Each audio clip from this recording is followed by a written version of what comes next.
If you can add and subtract one-digit numbers, you can definitely add and subtract fractions. It's no different than adding and subtracting one-digit numbers. The only difference is the denominator, the number on the bottom, stays the same. So for our first example, we have 1/4 plus 2/4. So again, we're going to add the two numbers on the top. We're going to add the numbers. We're going to add the numerators. 1 plus 2. I think everybody's pretty familiar with that. 1 plus 2 equals 3.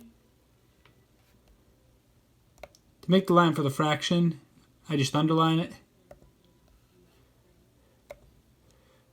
And whatever the number in the denominator is, whatever the bottom number is, that stays the same. So since the denominator in this problem is 4, it's just going to stay the same on the bottom. So 1/4 plus 2/4 equals 3/4. And that is our first example. So we have 4/9 plus 3/9 here. So the numbers are different, the fractions are different, but the strategy is exactly the same. So we're going to add the numerators. We're adding the numbers on top just as if it was a one-digit number.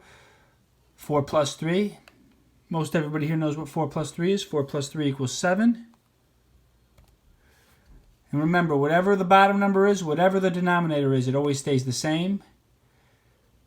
So since the denominator in both the fractions we're adding is 9, the denominator is going to stay 9. Denominator always stays the same. So 4/9 plus 3/9 equals 7/9. All right, now I'm going to demonstrate how to subtract fractions.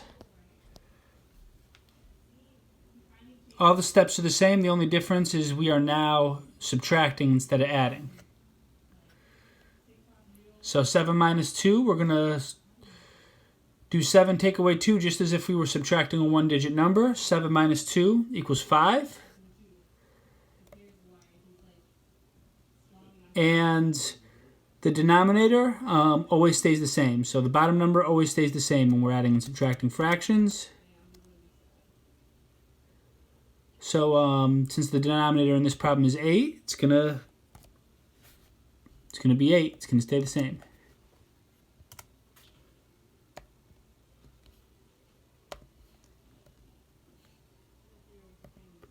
So we have our answer there. 7/8 minus 2/8 equals 5/8. All right, ladies and gentlemen, final example of the day. So we have 4/5 minus 2/5.